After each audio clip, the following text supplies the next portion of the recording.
Okay, so you're looking right now how you can play free for all only in Call of Duty Black Ops 6. So first click on multiplayer, followed by find a match.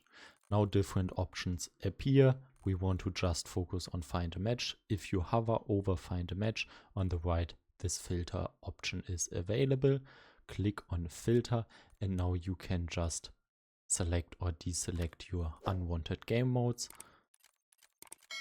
Deselect and just take this free for all.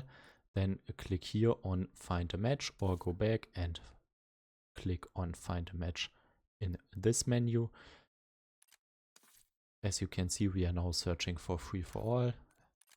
The same applies for hardcore. Click on hardcore and now just deselect all other game modes and search only for hardcore free for all. Click on find a match and now we are just searching for hardcore free for all. I hope this video was helpful for you, and if you also have the problem to level too slow in BO6, please click here to get a full loadout to level faster in Black Ops 6 multiplayer.